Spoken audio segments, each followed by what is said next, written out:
17 ఏళ్లలో 14 ప్రభుత్వాలు సాధ్యమా అంటే అది నేపాల్లో సాధ్యమే.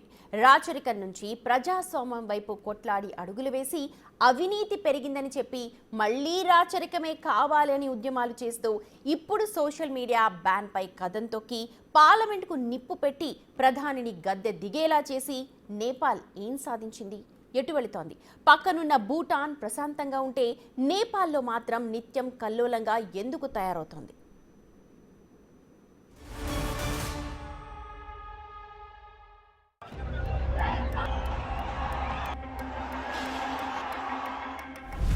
హంగ్ పార్లమెంట్,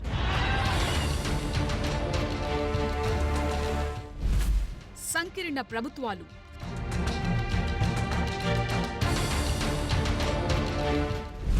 రాజకీయ పార్టీల మధ్య విభేదాలు,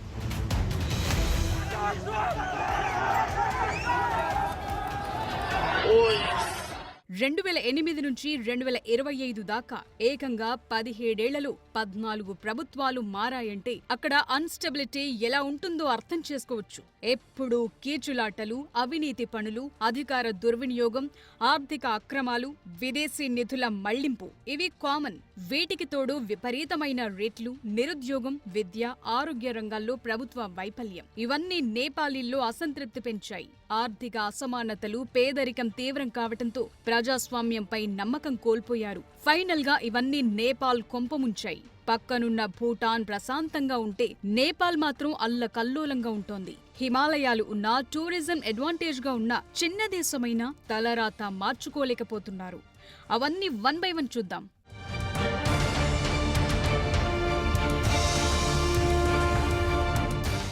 హిమాలయ రాజ్యం ప్రాచీన ఆలయాలకు నెలవు, పోరాట యోధులున్న దేశం, ఆకాశాన్ని తాకుతున్నాయా అన్నట్లుగా ఉండే శిఖరాలు, రఫ్గా 3 కోట్లుండే జనాభా. సో పకడ్బందీగా డెవలప్ చేసుకోవచ్చు, కానీ అలా జరగటం లేదు. అదే సమస్య. ఇది ప్రజల్లో ఉంది, పాలకుల్లో ఉంది. కారణం, రాచరికం నుంచి ప్రజాస్వామ్యం వస్తే అవినీతి తగ్గుతుంది, ప్రజలు ఎన్నుకున్న ప్రభుత్వంతో పనులు చేయించుకోవచ్చు అని పోరాటాలు చేశారు. సీన్ కట్ చేస్తే అవినీతి విపరీతంగా పెరిగిపోవటంతో ఒక దశలో రాచరికమే బెటర్ అన్నట్లుగా పోరాటాలు జరిగాయి. ఇప్పుడు ఏకంగా ప్రభుత్వమే పతనమైన పరిస్థితి.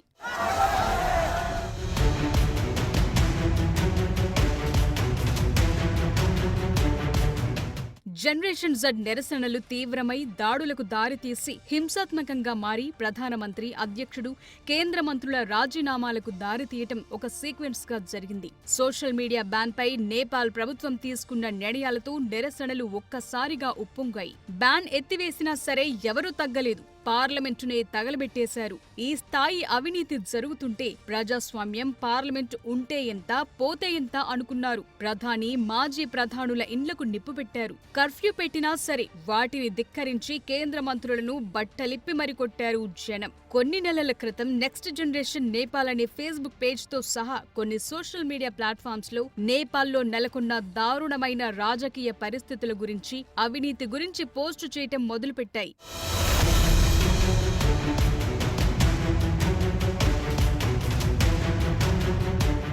ఎక్కువ మంది 1996 నుంచి 2012 మధ్య జన్మించిన వారే నిరసనల్లో పాల్గొంటున్నారు.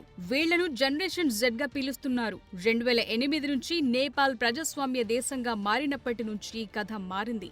ఏదో జరుగుతుందనుకుంటే అవినీతి పెరిగింది. వీటికి తోడు నేపాల్ యువత ఉద్యోగాలు లేక ఇబ్బందులు పడుతుంటే రాజకీయ నేతల పిల్లలు మాత్రం లగ్జరీ లైఫ్ అనుభవించటంతో మరింత కడుపు మంటతో రగిలిపోయారు. అవినీతి సొమ్ముతో ఖరీదైన కార్లు, అధికార దర్పాలు ప్రదర్శించడం వారికి నచ్చలేదు. అందుకే సోషల్ మీడియాలో నెపో బేబీస్, నెపో కిడ్స్ పేరుతో హ్యాష్ ట్యాగ్లు ట్రెండింగ్ అయ్యాయి.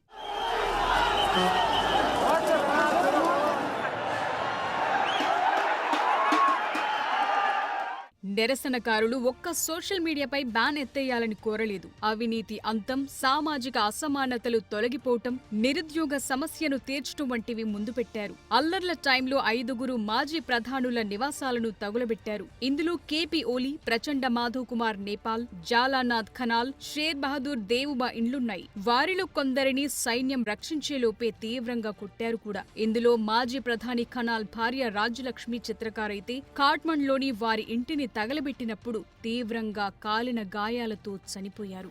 నేపాల్ విదేశాంగ మంత్రి దేవూబా మరియు భార్య అర్జు దేవూబా పైన దాడి జరిగింది. ఆర్థిక మంత్రి బిష్ణు ప్రసాద్ పౌడెల్, ఎంపీ ఏక్నాథ్ ధకల్ ఈ ఇద్దరు కేపీ ఓలీకి సన్నిహితులు. ఈ ఇద్దరినైతే నిరసనకారులు బట్టలు విప్పి రోడ్లన్నీ తిప్పారు. అంతేకాదు లలిత్పూర్లోని నక్కు సెంట్రల్ జైలును కూడా నిరసనకారులు తగులబెట్టారు. అక్కడ రాష్ట్రీయ స్వతంత్ర పార్టీ అధినేత కేపీ ఓలీ విమర్శకుడు రబీ లామిచానే అరెస్ట్ అయ్యుండగా ఆయన్ను బయటకు విడుదల చేశారు.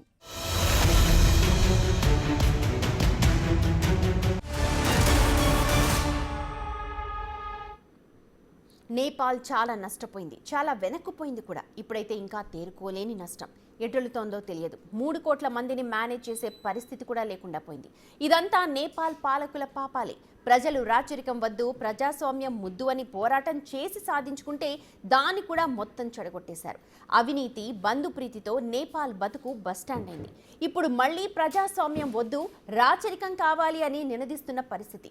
మరోవైపు నేపాల్ను ఎక్స్ పార్లమెంటరీ గ్రౌండ్గా అమెరికా, చైనా చూస్తున్నాయి. మరి నేపాల్ భవిష్యత్ ఏంటి?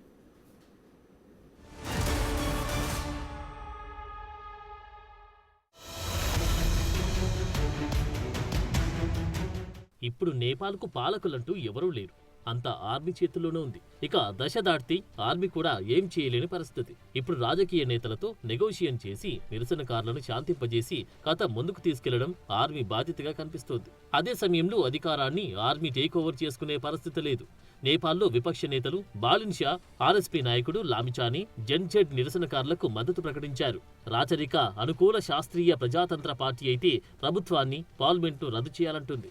అటు నేపాల్ మాజీ రాజు జ్ఞానేంద్ర షా కూడా తాజా పరిస్థితులపై అలర్ట్గా ఉన్నారు. చనిపోయిన వారి కుటుంబాలకు సంతాపం తెలిపారు. అన్ని వర్గాలు కలిసి కూర్చొని సంక్షోభానికి ఎండ్ కార్డ్ వేయాలన్నారు. అంటే నేపాల్ రిపబ్లిక్ గా మారకముందున్న రాచరిక వ్యవస్థ వస్తే తాను రెడీ అని చెప్పడానికి గేమ్ ప్లాన్ తో ఉన్నట్లుగా కనిపిస్తోంది.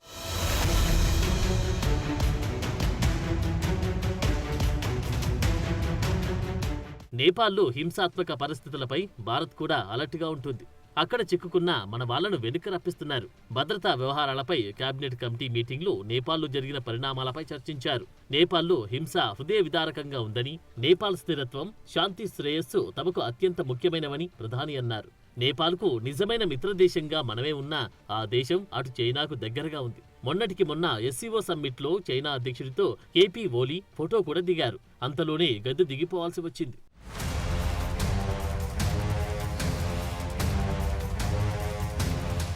నేపాల్ రాజకీయ ప్రయాణం అంతా డ్రామాటిక్గానే సాగుతూ వస్తోంది. 1769 నుంచి 2008 వరకు దాదాపు 240 ఏళ్ల పాటు షా సహా ఇతర రాజవంశీయులు నేపాల్ పాలించారు. అయితే రాజు ఉన్నా పర్వాలేదు, పార్లమెంటరీ ప్రజాస్వామ్యం కూడా కావాలని 1990లోనే అక్కడ ఉద్యమం నడిచింది. దీంతో మన అధికారాలు ఏమీ పోవట్లేదు కదా అని నాటి రాజు బీరేంద్ర ఒప్పుకున్నారు.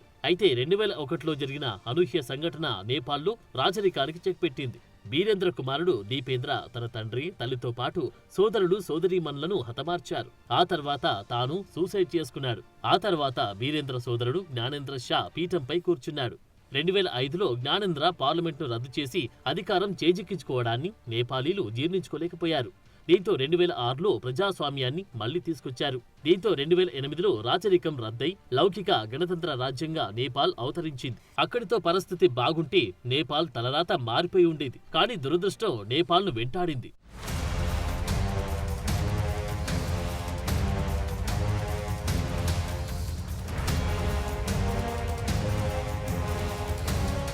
నేపాల్లో ప్రజాస్వామ్యం వచ్చినా అధికార మార్పిడి రెగ్యులర్ గా కనిపించింది. దీంతో ప్రజల్లో ప్రస్తుతమున్న పార్టీలపై అసహనం మొదలైంది. హాంగ్ పార్లమెంట్ రావడం, సంకీర్ణ ప్రభుత్వాలు ఏర్పడడం, నేపాలీలు కూడా ఒక పార్టీకి ఫుల్ గా సపోర్ట్ ఇవ్వకపోవడం, ఇవన్నీ రాజకీయ అస్థిరతకు కారణమయ్యాయి. అవినీతి పెరిగింది, ఆర్థిక కష్టాలు వెంటాడాయి. దీంతో ఈ మధ్యే రాచరికాన్ని పునరుద్ధరించాలంటూ ఆందోళనలు కూడా చేశారు. ఈ నిరసనలకు రాష్ట్రీయ ప్రజాతంత్ర పార్టీ సారథ్యం వహించింది. నాడు కాఠ్మాండులో జరిగిన హింసాత్మక ఘటనల వెనుక మాజీ రాజు జ్ఞానేంద్ర షా హస్తముందని కేపీ శర్మ ఓలీ ఆరోపించారు. ఈ ఘటనను తీవ్రవాద చర్యగా చెప్పారు. స్వార్థ ప్రయోజనాల కోసం జ్ఞానేంద్ర షా ప్రజల మధ్య విభజన తీసుకొస్తున్నారన్నారు.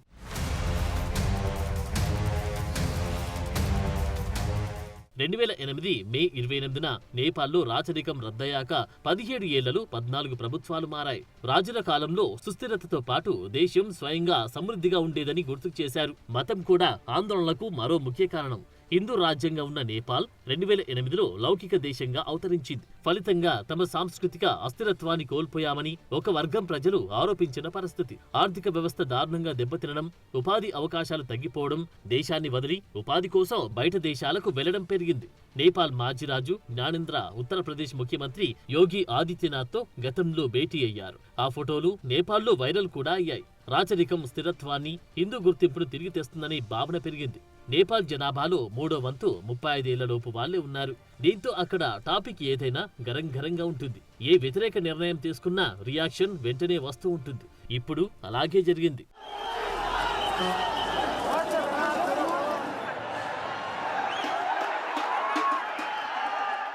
నేపాల్లో పరిస్థితులు అస్థిరంగా మారడానికి ఓవైపు చైనా, ఇంకోవైపు అమెరికా పాత్ర కూడా ఉందన్న వాదన పెరుగుతోంది. మేం అప్పులిస్తామంటూ నేపాల్కు ఆ రెండు దేశాలు ఆశ చూపుతున్నాయి. ఎందుకంటే దక్షిణాసియాలో తమ పట్టు నిలుపుకోవాలని టార్గెట్ పెట్టుకున్నాయి. అందుకే పోటీ పడి నేపాల్పై వరాల జల్లు కురిపిస్తున్నారు, ఒప్పందాలు చేసుకుంటున్నారు, సంతకాలు చేయిస్తున్నారు. ఇప్పటికే చైనా బెల్ట్ అండ్ రోడ్ ఇనిషియేటివ్లో భాగంగా నేపాల్కు అప్పులిస్తున్నారు.